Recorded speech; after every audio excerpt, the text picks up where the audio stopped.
जय माँ काली प्रिय दर्शकों साधकों। मैंने अपने पिछले वीडियो में आपको बताया था कि मैं धन के मामले में आपकी सहायता करूंगा और कुछ चीज़ें मैंने बताई थी। उम्मीद है सबने वैसी व्यवस्था कर ली होगी। अब इस आने वाले महीने से, क्योंकि ये महीना तो ख़त्म हो रहा है, मैं कोई ना कोई ऐसी जानकारी आपको अपने चैनल पर डालता रहूँगा जिससे कि आपकी धन की समस्या ख़त्म हो जाएगी। उन व्यक्तियों के लिए ये व्यवस्था है जो मेरे बताए अनुसार कर सकें। अब जो नहीं कर सकें उनकी भी बहुत रिक्वेस्ट आती है, गुरुजी हमें भी कुछ ऐसा बताओ, हमारे पास तो धन नहीं है। तो थोड़ा धैर्य रखो फिर आप लोग, आपको मैं साधना के लिए तैयार कर रहा हूँ। जिस समस्या का समाधान आप मुझसे चाहते हैं उसके लिए भी आप तैयार नहीं हैं। समस्या का समाधान दो ही माध्यम से हो सकता है, या तो मैं आपकी सहायता करूं, जो मैंने अभी प्रारंभ भी कर दी करनी, कि अपने ज्ञान के माध्यम से मैं आपकी सहायता करूं और आपको लाभ पहुंचा सकूं, या आपको उस लायक बना दूं कि आप खुद ही मेरी तरह दूसरों की सहायता कर सकें, अपनी सहायता कर सकें। तो जो भी उस लायक नहीं हो पाए हैं, वैसी व्यवस्था नहीं हो पाई है, तो फिर वो साधना का मार्ग पकड़ें, मेरे बताए अनुसार चलें। शीघ्र अतिशीघ्र उन्हें भी इसी प्रकार का लाभ प्राप्त होगा। अच्छा साधकों, एक बात मैं ये ज़रूर कहना चाहता हूँ कि हर एक साधक का एक तो गुरु होना बहुत आवश्यक है। आप किसी को भी गुरु बनाएं, जो आपको अच्छा लगता हो उसे गुरु बनाएं या गुरु माने।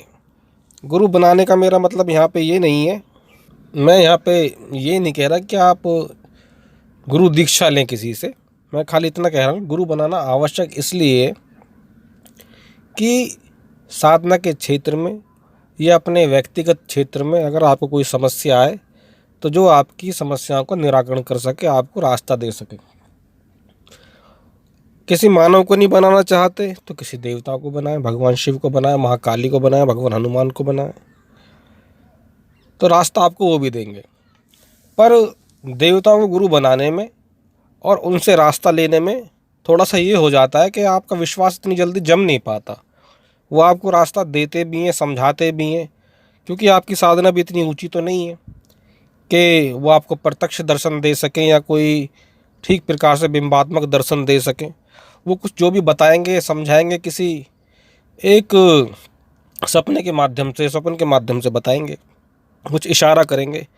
अगर आप इतने भी योग्य नहीं है कि उनके उस इशारे को समझ सकें तो उनका बताना भी व्यर्थ हो जाता है। तो जिस प्रकार से शुरुआती जीवन में बच्चे को नर्सरी में, केजी में पढ़ाया जाता है, ABCD सिखाई जाती है, एक टीचर नियुक्त किया जाता है, वैसे ही शुरुआती जीवन में, साधक के शुरुआती जीवन में गुरु का इसलिए होना अनिवार्य है कि वो उसके हिसाब से मंत्र को चुन के दे सके, उसके हिसाब से साधना की विधि बता सके। हर एक व्यक्ति का स्वभाव और नेचर अलग अलग है। सबके लिए सब साधनाएं लाभदायक नहीं होती। किसी के लिए कोई साधना लाभदायक होती है तो किसी के लिए कोई साधना लाभदायक होती है। कोई उग्र साधना करना पसंद करता है तो कोई सौम्य साधना करना पसंद करता है। कोई शांति से संबंधित साधनाएं करना पसंद करता है।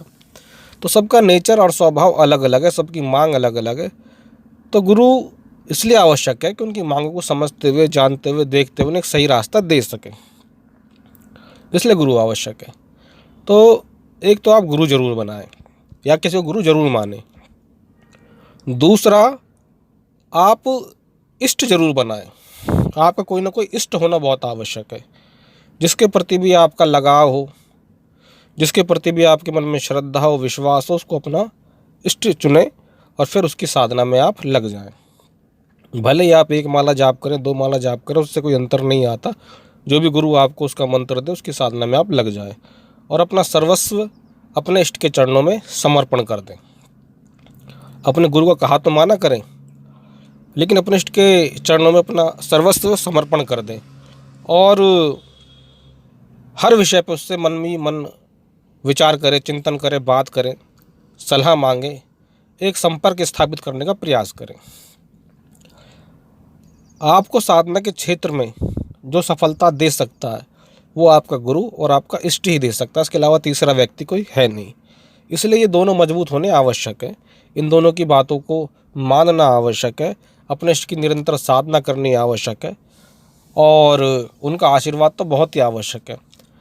इष्ट का आशीर्वाद तो इतना आवश्यक हो जाता है कि जब आप साधना करने बैठते हैं तो बहुत बार आपका गुरु भी वहाँ पे उपस्थित नहीं हो पाता, पर इष्ट जो है आपका, जो आपका प्रधान देवता जिसको आप पूछते हैं, वो सर्वत्र होता है, कण कण में स्थापित है। भगवान श्री कृष्ण ने जैसे अर्जुन को दिखाया था ना कि मैं कण कण में स्थापित हूँ, मैं ही सब कुछ हूँ, ऐसे ही सभी जो बड़े देवता हैं, भगवान शिव, माँ काली, भगवान श्री हरि विष्णु, भगवान श्री राम, भगवान हनुमान जी, ये सर्वस्व स्थापित है, कण कण में है।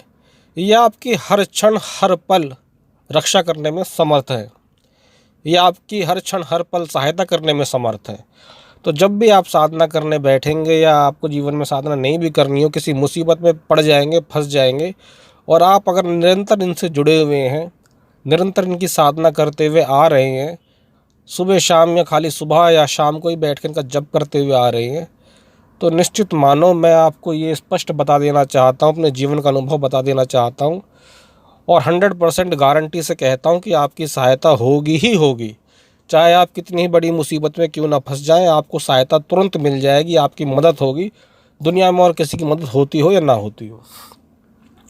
बहुत से लोग कहते हैं जी भगवान है तो फिर ये सबको मदद क्यों नहीं करता। सबको इसलिए मदद नहीं करता, सब उसकी साधना कहाँ करते हैं, उसको पूछते कहाँ पे, ठीक है ना। सब उसको पूछते कहाँ पे। कोई बहुत आप एक जो क्षेत्र है वहाँ पे कोई एमएलए होगा तो वो जिन लोगों को जानता होगा उसी की तो सहायता करेगा, या जिसको नहीं जानता उसकी भी करेगा। हालांकि एमएलए का कर्तव्य तो यही है कि जो भी उसके क्षेत्र में आता है उसके लिए वो प्रयास करे, सहायता करे। लेकिन जो भी योजनाएं आती हैं, जो भी उस क्षेत्र के लिए विकास कार्य आता है, उसके लिए वो सब करता तो हो, जितना अगर वो ईमानदार एमएलए तो करता तो है। परंतु जो उसके खास विशेष कार्यकर्ता हैं, जो खास उसके साथ में लगने वाले हैं, जो चुनाव में उसका साथ देने वाले हैं, जो उसके साथ खड़े रहने वाले हैं, उनके साथ वो उतनी ही मजबूतता के साथ खड़ा रहता है। अगर वो उसके लिए एक काम करते तो वो उसके लिए 2 काम करने को तैयार रहता है। ठीक ऐसा ही ईश्वर के प्रति है, पर वो ईश्वर उस एमएलए से अरबों खरबों गुना ज़्यादा दयालु है। एक बार एमएलए का लालच होगा, पर ईश्वर का आपसे कोई लालच नहीं है। सब चीज़ें फ्री में दे रखी हैं आपको, हवा फ्री में, पानी फ्री में, रोशनी फ्री में, है ना। वरना यही हवा वेंटिलेटर पे आप लोगे ना जिस दिन, उस दिन अस्पताल वाले 22 से 50 हज़ार रुपये एक दिन के भर्ती करवा के आपसे ले लेंगे। यही रोशनी आप लाइट से लोगे तो बिल भरना पड़ जाएगा, और यही पानी आप बाहर से खरीदोगे तो 40 रुपये की 30 रुपये की बोतल खरीदनी पड़ जाएगी। तो जो जिसने सब कुछ फ्री में दिया हुआ है वो तो बहुत दयालु है, वो तो कुछ नहीं चाहता, खाली श्रद्धा भक्ति भाव आपसे चाहता है, और हर पल आपके साथ आपकी सभी मुसीबतों में खड़ा है। कुछ संस्कार ऐसे होते हैं जो चाह के भी ईश्वर नहीं काट पाते, क्योंकि आपने कर्म ही कुछ ऐसे बुरे किए हुए हैं, कुछ ऐसे दंड भारी लिए हुए हैं जिनको भोगना उचित रहता है, पर उसमें भी वो आपकी बहुत सहायता करते हैं, बहुत मदद करते हैं।